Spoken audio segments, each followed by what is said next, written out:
اور سامعین مکرم، جس طریقے سے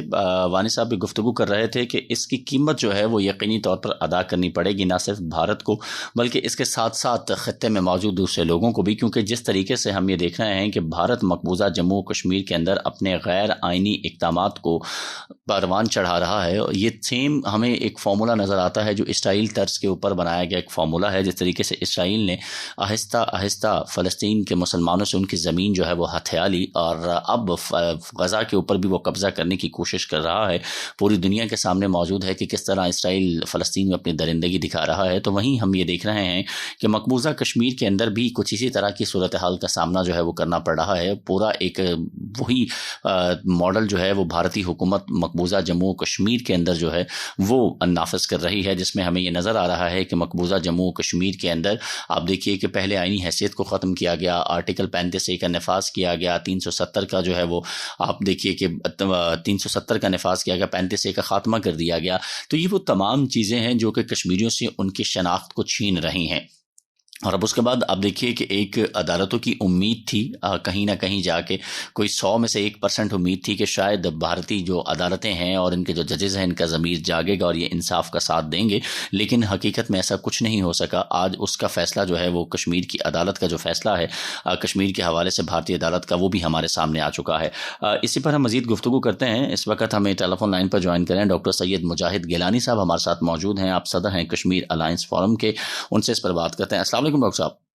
وعلیکم السلام ڈاکٹر صاحب، بہت شکریہ آپ کے وقت کے لیے۔ ایک افسوسناک فیصلہ اور سامنے آیا ہے، اور ایک مرتبہ پھر بھارتی عدالتوں نے ایک متعصبانہ رویہ اختیار کرتے ہوئے ایک ایسا فیصلہ جو دیا ہے جس کی توقع بھی کی جا رہی تھی، اور اس کے علاوہ ایسی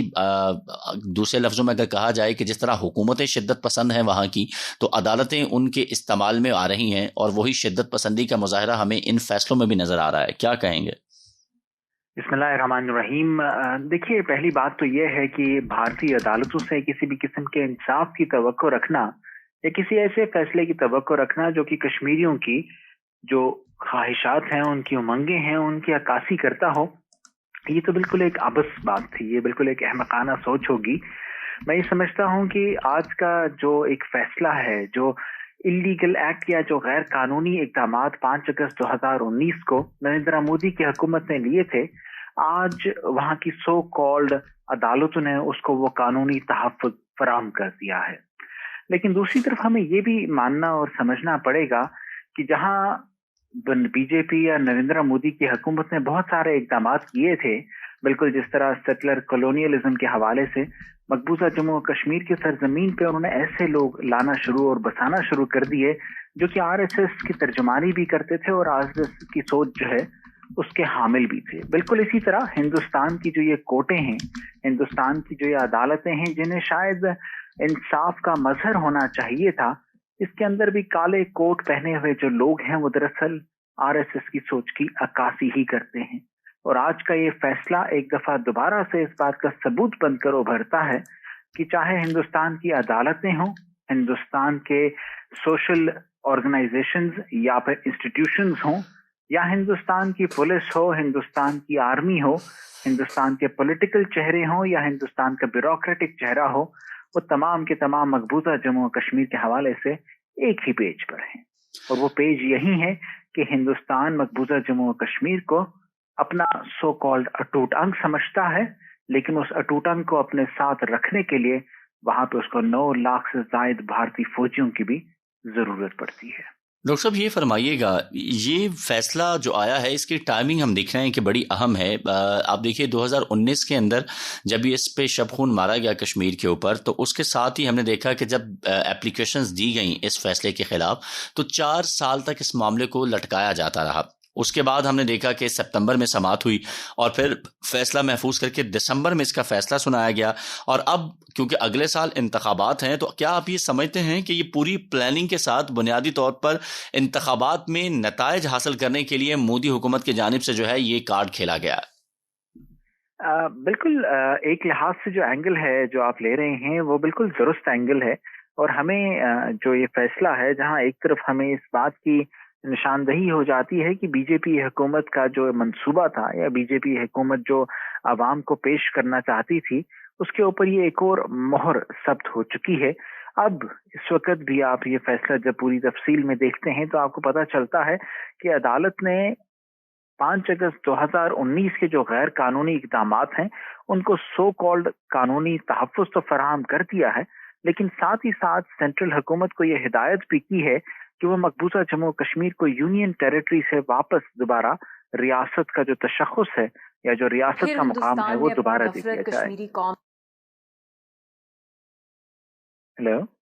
جی ڈاکٹر صاحب اس کے ساتھ ساتھ یہ فرما دیجیے گا، یہ جاننا چاہیں گے آپ سے کہ اس وقت یہ جو صورتحال ابھی ہم دیکھ رہے ہیں، اس سے پہلے بھی مودی حکومت اس طرح کے ہتھ کنڈے استعمال کرتی رہی ہے۔ گزشتہ انتخابات سے پہلے پلوامہ اٹیک آپ کو یاد ہوگا کہ کیسے پلان کیا گیا اور پھر اپنے پسند کے نتائج جو ہیں وہ حاصل کیے گئے۔ کیا آپ کو نہیں لگتا کہ بھارت کے اندر جو عوام ہے وہ بھی اب ان ہندتوا نظریے کی اس قدر پیروکار ہو چکی ہے کہ وہ اس طرح کے ہتھ کنڈوں سے مزید ان کو جو ہے وہ بھارتی حکومت ورغلاتی ہے اور وہ اسی کے نام پہ ووٹ دے دیتے ہیں؟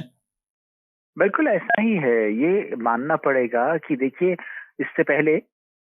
یہ بی جے پی حکومت کا جو ہے ایک دوسرا دور حکومت چل رہا ہے۔ اس سے پہلے بھی بی جے پی کی حکومت جب موجود تھی اس وقت شاید ان میں اس قدر پاور آف یا ووٹ آف پاور نہیں تھا، پاور آف ووٹ نہیں تھا، جبکہ اس کے بعد 2019 اور اس کے بعد کا جو یہ پورا ٹینیور ہے اس میں وہ زیادہ طاقت کے ساتھ ابھر کے سامنے آئے تھے۔ اور اب ہمیں دوبارہ نظر آتا ہے کہ جہاں مقبوضہ جموں کشمیر میں انہوں نے ایک طرف ڈی لمیٹیشن ایکٹ کے ذریعے سے اور اس کے بعد جو سیٹس ہیں ان کو ری آرگنائز کروایا گیا، اب وہاں پہ بی جے پی جو ہے وہ اپنی پوزیشن کو مزید مستحکم کر رہی ہے۔ ایک طرف آپ کو یہ بھی ماننا اور سمجھنا پڑے گا کہ بی جے پی کی حکومت کے ہر سٹیپ جو بھی اس نے لیا ہے وہ آج تک پلانڈ اور ڈیوائسڈ رہا ہے۔ اس وقت آج دسمبر 2023 میں اس طرح کے فیصلے کو آ جانے کے بعد دوبارہ بی جے پی کی حکومت کے پاس ایک میں سمجھتا ہوں بہانہ آ گیا ہے جس کو وہ عوام کے سامنے پیش کر کے رکھیں گے کہ دیکھیں ہم نے وعدہ کیا تھا کہ ہم مقبوضہ جموں کشمیر کو قانونی طور پہ بھی اپنا اٹوٹ انگ بنائیں گے، وہاں سیٹلر کلونیلزم یا نو آبادیاتی نظام رائج کریں گے، وہ ہم نے کر دیا، لہٰذا اب ووٹ کا حق ہمارا ہی بنتا ہے۔ لیکن ڈاکٹر صاحب یہ جو انتہا پسندی ہے یہ آپ کو نہیں لگتا کہ یہ اب اس وقت عدالتوں میں پھیل چکی ہے، لوگوں کے اندر پھیل چکی ہے؟ جس طریقے سے اب تو بارڈرز کے پار بھی ہمیں یہ انتہا پسندی نظر آتی ہے۔ پاکستان تو بھارت کا یہ مکرو چہرہ دنیا کو کئی بار دکھا چکا، ڈوزیئر دے چکا دنیا کو، لیکن اب جبکہ کینیڈا کے اندر جو ہردیپ سنگھ نجر کے قتل کا واقعہ ہوا، پھر گرپتنتون سنگھ جو ہیں خالصتان تحریک کے، ان کو مارنے کے حوالے سے جو پلاننگ کی جا رہی تھی امریکہ کے اندر، اس کا پردہ جو ہے وہ بے نقاب ہوا۔ یو کے جو گورنمنٹ ہے وہ اس طرح کی حرکات جو ہے وہ دیکھ چکی ہے بھارت کی، تو آپ نہیں سمجھتے کہ اب عالمی سطح پر بھارت کا جو مکروہ چہرہ ہے اب وہ کھل کے سامنے آ رہا ہے، دنیا کو اس کا نوٹس لینا ہوگا، ورنہ یہ انتہا پسندی جو ہے یہ مزید ممالک جو ہے اور ان کے سرحدوں کو بھی اجاڑے گی اور وہاں پہ حالات بھی خراب کرے گی؟ بالکل، بلکہ دیکھیے اب تو خبریں یہ بھی ہیں کہ ہندوستان کا جو فارن آفس اور ہندوستان کی ایجنسیاں ہیں انہوں نے جو دور دراز ممالک میں جتنی بھی بھارت کے سفارت خانے ہیں ان سفارت خانوں میں یہ پیغام بھجوا دیا ہے کہ وہاں پہ چن چن کے جو خاص طور پہ خالصتان تحریک سے تعلق رکھنے والے سکھ ہیں ان کا وہاں پہ قتل کر دیا جائے۔ تو یہ ایک ایسی حقیقت اب ابھر کر سامنے آ رہی ہے کہ مین لینڈ انڈیا کے اندر تو وہ ایک انتہا پسندی چل ہی رہی تھی، لیکن اب ہندوستان اپنی کوششوں کے ذریعے سے، اپنی ایجنسیوں کے ذریعے سے دنیا کے باقی ممالک میں بھی یہ انتہا پسندی اور ایکسٹرا جوڈیشل کلنگ یعنی ماورائے عدالت قتل جو ہے اس کو فروغ دے رہا ہے۔ ایک طرف یہ ہندوستان کا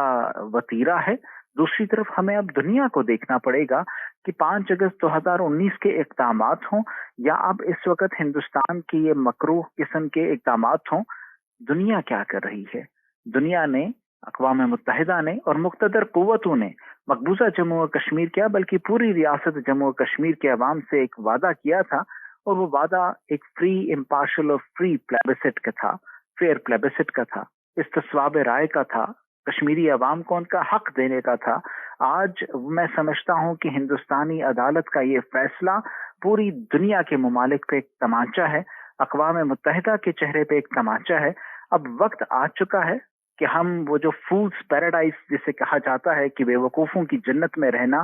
اس کو ترک کر دیں، اس کو چھوڑ دیں اور ہندوستان کو اسی کی زبان میں اب جواب دیا جائے۔ ڈاکٹر صاحب یہ بھی فرمائیے گا کہ ہم نے دیکھا کہ آج پاکستانی جو وزیر خارجہ ہیں، نگراں وزیر خارجہ جلیل عباس جیلانی صاحب، ان کی طرف سے ایک ہنگامی پریس کانفرنس بھی کی گئی، جس میں انہوں نے نہ صرف اس فیصلے کو جو ہے وہ مسترد کیا، بلکہ ہمیشہ کی طرح ایک پاکستان کی جانب سے ایک پیغام دنیا کو دیا جاتا ہے اور کشمیری بہن بھائیوں کو کہ ہم ان کے ساتھ کھڑے ہیں، اور آج کیٹاگورکلی انہوں نے اس فیصلے کو بھی مسترد کیا اور بھارتی حکومت کا مکروہ چہرہ جو عدالتوں کی صورت میں ہے وہ بھی سامنے رکھا۔ آپ کے خیال میں اب ہمیں اس حوالے سے مزید کون سے اقدامات اٹھانے کی ضرورت ہے؟ کیونکہ ریویو کا فیصلے پہ بھی اگر ہم دیکھیں کہ جاتے ہیں لوگ کشمیری، تو وہ عدالتوں سے انصاف تو مل نہیں سکتا ہے، تو کیا آپ کو لگتا ہے کہ اس فیصلے کو کہیں عالمی سطح پر کسی پلیٹ فارم پر جو ہے اس کے حوالے سے چیلنج کیا جا سکتا ہے، یا اس پہ بھارت کو قابل احتساب بنایا جا سکتا ہے؟ دیکھیے میرے خیال سے